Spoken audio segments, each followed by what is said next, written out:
दिल्ली के पास सिंघू बॉर्डर से गिरफ्तार किए गए एक जर्नलिस्ट मनदीप पुनिया को 14 दिन की जुडिशियल कस्टडी में भेज दिया गया है। मनदीप पुनिया पर आरोप है कि उन्होंने किसान आंदोलन के दौरान वहां पर तैनात पुलिसकर्मियों से मिसबिहेव किया।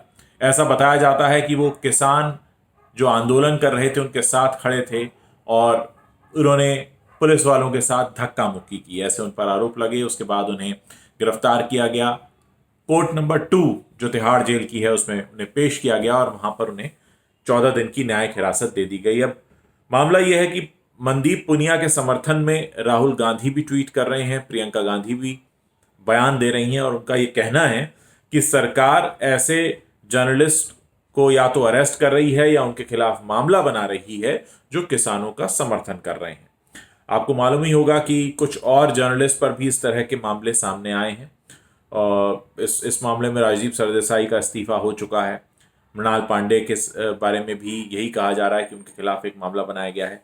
कुल मिलाकर अब बहुत से ऐसे जर्नलिस्ट जो वहां मौजूद थे जिनके पास आईडी कार्ड नहीं था, ये मनदीप पुनिया भी उन्हीं में से हैं जिनके पास प्रेस आईडी कार्ड नहीं था। इन्होंने कहा कि मैं पत्रकार हूं। पुलिस वालों ने जब इनसे पूछा कि आप अपना आईडी दिखाइए तो उनके पास आईडी नहीं था। बहरहाल ये अरेस्ट हो चुके हैं और 14 दिन की न्यायिक हिरासत में हैं। एक बात जो हम सबको यहां ध्यान रखनी है वो ये कि इस तरह के इवेंट्स में जहां पर सीधे भिड़ंत हो रही है सरकार और प्रदर्शनकारियों के बीच, इनकी सही रिपोर्टिंग बहुत ज़रूरी है, क्योंकि ये कुछ ऐसे मामले होते हैं जहां पर आपको पूरी ईमानदारी के साथ घटनाक्रम बताना होता है, बिना ये ध्यान में लाए हुए कि आप किसान आंदोलन के समर्थन में हैं या विरोध में हैं। आपको, जिसको कहते हैं, एक प्रॉपर अनबायस्ड रिपोर्टिंग की ज़रूरत होती है। इस दौरान मीडिया का पक्ष भी हमने देखा, तरह तरह की खबरें आती रहीं।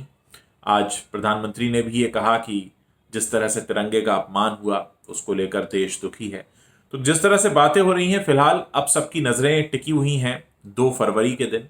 2 फरवरी को एक बार फिर से प्रदर्शनकारी किसानों के साथ सरकार की बातचीत होनी है और उम्मीद ये है कि हो सकता है इस बार कोई हल निकल कर आ जाए।